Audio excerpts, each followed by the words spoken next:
Selon l'avocat Jeremy Hogan, l'affaire haletante opposant la SEC américaine à la société de paiement Ripple est enfin sur le point de se conclure. Quelle date et quel mois a-t-il révélé pour la fin du procès? Si vous voulez le savoir, restez à l'écoute jusqu'à la fin.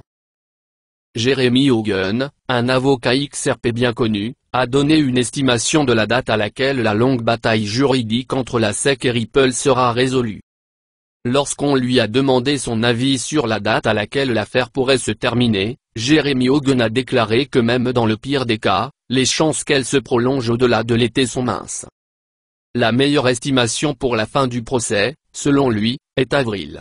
La querelle entre la SEC et Ripple pourrait être terminée d'ici 2022, selon le PDG de Ripple, Brad Garlinghouse.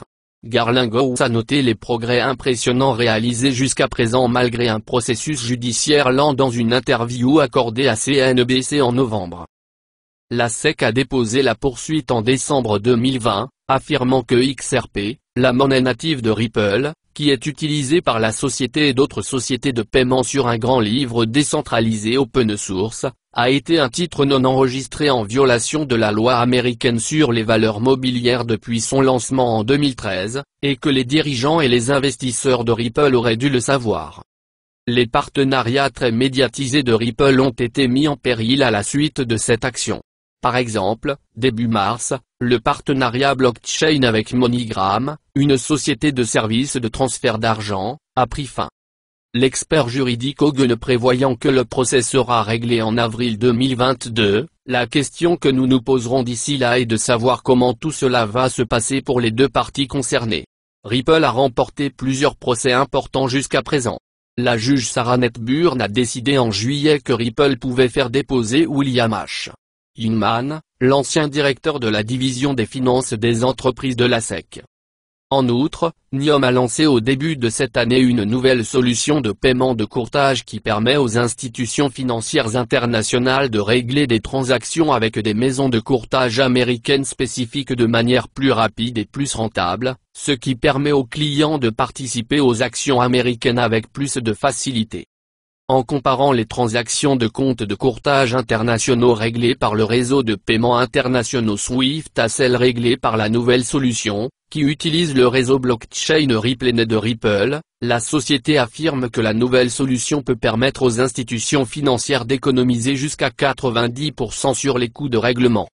Chez NIOM, nous cherchons constamment à donner aux entreprises en croissance d'envergure mondiale les moyens de transférer de l'argent de manière intelligente, rapide et sûre, a déclaré Frederick Crosby, Chief Revenue Officer. Notre nouvelle solution de paiement pour les institutions financières qui envoient de l'argent aux maisons de courtage permet à leurs clients de détail d'investir dans des actions américaines rapidement et facilement. La nouvelle solution de NIOM réduit considérablement le coût de ces transactions, ce qui permet aux institutions financières de répercuter les économies réalisées sur leurs clients ou de réinvestir les bénéfices dans l'entreprise. Selon NIOM, son réseau mondial de paiement et sa nouvelle solution de courtage généreront une demande de nouveaux partenariats, ainsi que des économies de coûts pouvant atteindre 90%. Les institutions financières mondiales peuvent économiser jusqu'à 90% sur chaque transfert lorsqu'elles utilisent la solution de courtage de NIOM. Ces économies peuvent être utilisées pour augmenter les bénéfices du bilan ou accroître le volume en offrant aux utilisateurs des options de transfert à moindre coût.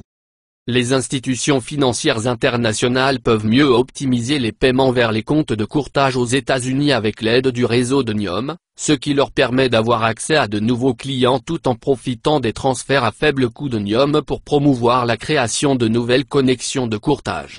Les investisseurs particuliers ont afflué vers les investissements dans un certain nombre de juridictions étrangères dans le cadre de leurs efforts pour diversifier leur portefeuille. Les institutions financières, telles que les banques et les courtiers, doivent être en mesure de répondre aux besoins des nouveaux arrivants sur le marché en offrant les services dont ils ont besoin. Avec l'aide du réseau de paiement mondiaux de NIOM, ces multinationales sont en mesure de maintenir leur avantage concurrentiel et de se différencier au sein de leur secteur respectif. NIOM, qui a été fondée en 2014, est une entreprise de technologie blockchain qui utilise la meilleure technologie blockchain de Ripple pour effectuer des transactions en temps réel pour ses clients. Elle affirme être le premier fournisseur de services de ce type dans la région, avec des liaisons directes entre l'Amérique du Nord et du Sud, ainsi que quelques sites en Asie du Sud-Est. NEOM a également pu renforcer sa position dans un certain nombre de pays, dont l'Australie, Singapour et la Malaisie, grâce à de nouvelles connexions réseau. Mais les objectifs financiers massifs de Ripple ne s'arrêtent pas là. Ripple a annoncé plus tôt cette semaine qu'il contribuera à hauteur d'1 milliard de XRP à la troisième vague du programme XRPL Grand, qui a débuté en 2021 et qui en est maintenant à sa troisième année. Depuis sa création, le fonds a fourni près de 6 millions de dollars de financement total à plus de 50 projets open source construits sur le XRP Ledger, dans le but d'accélérer le développement et l'introduction de nouveaux cas d'utilisation du XRP Ledger. Les deux premières vagues du programme XRPL Grand se sont concentrées sur les NFT et les Federated Sidechains, et la troisième vague est à la recherche de projets qui apporteront des contributions open source à la communauté. Malgré le fait que l'affaire SEC contre Ripple est toujours en cours, la déclaration met en évidence l'argument en faveur de l'utilité du XRP que le juge Torres a abordé dans sa décision de mars 2021. Cependant, comme la SEC s'intéresse davantage à la stratégie de marketing et de vente qu'à la nature de l'actif numérique, la découverte d'experts pourrait être nécessaire pour aider le tribunal à déterminer si le XRP est une valeur mobilière ou non. Grâce au programme XRPL Grand, qui est une composante du fonds, Ripple fournira une assistance financière, technique et commerciale afin d'exécuter diverses nouvelles initiatives de développeurs qui font partie de la mission globale du fonds. Les développeurs devraient recevoir 1 milliard de XRP en subvention de développement au cours des 10 à 20 prochaines années. Ces fonds permettront aux développeurs de concevoir et de mettre à l'échelle leurs applications sur le Ledger XRP, des preuves de concept aux entreprises à part entière. XRPL Grand est un programme qui vise à aider les membres de la communauté XRPL à accélérer, former, encadrer et développer les activités qu'ils ont lancées de leur propre chef.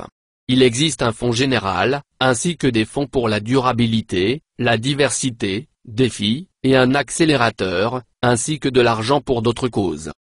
Pensez-vous que c'est une sage décision? Si c'est le cas, vous aurez envie de donner un coup de pouce à cette vidéo.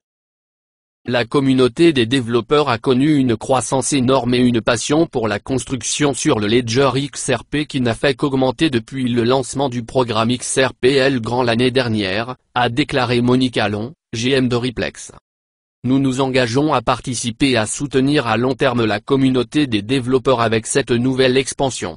Nous sommes enthousiastes quant à l'opportunité pour les clients de Ripple de bénéficier des offres de la communauté à mesure que celle-ci se développe et que l'écosystème des infrastructures et des applications arrive à maturité.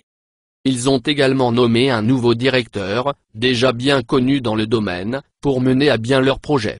Michael Warren a été nommé au conseil d'administration de Ripple. Pendant le premier mandat de l'ancien président américain Barack Obama, Warren a travaillé comme conseiller principal à la Maison-Blanche. Pendant le premier mandat de l'ancien président Barack Obama, Warren a travaillé comme conseiller principal à la Maison-Blanche. La déclaration de M. Warren mentionne la bataille que mène actuellement Ripple avec la US Securities and Exchange Commission, qui a étouffé la croissance de la société sur son territoire, et exprime son désir de faire avancer les choses en matière de réglementation des crypto-monnaies en collaboration avec la société. M. Warren est aujourd'hui directeur général du groupe Albright Stonebridge, une société de conseil international où il travaille depuis 2001. Il a été membre du conseil d'administration de la Fondation Clinton et a occupé le poste de directeur du Conseil économique national pendant l'administration Clinton. Les antécédents de Warren constituent une ressource inestimable pour la société, selon un communiqué de presse publié par le PDG, et ses connaissances seront un atout inestimable. Warren devrait aider Ripple à étendre son empreinte sur les marchés mondiaux, tout en accélérant l'acceptation des produits et services de la société. Warren est un élément clé de la stratégie d'expansion de Ripple. Selon U-Today, Ripple a nommé JP Morgan Sandy O'Connor à son conseil d'administration en décembre 2020, quelques semaines seulement avant que la Securities and Exchange Commission ne dépose une plainte contre la société.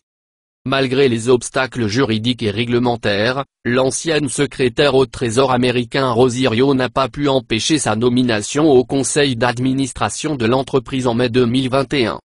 L'ancienne diplomate Anya Manuel, l'ancien conseiller du secrétaire du département du Trésor américain Craig Phillips, le PDG de SB Ripple Asia Masashi Okuyama et la professeure d'économie Susanna Tey font partie du conseil d'administration de Ripple. La Securities and Exchange Commission a accusé Garlinghouse et le cofondateur Chris Larsen, les deux membres survivants, d'avoir violé le Securities and Exchange Act de 1934 en faisant des offres illégales de titres.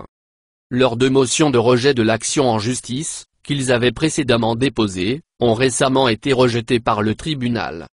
Une victoire de Ripple constituerait sans aucun doute un revers pour la frustrante mascarade de clarté réglementaire de la SEC, comme l'agence l'a baptisée.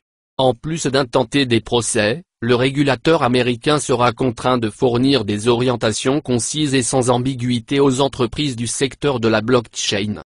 Aimez et abonnez-vous.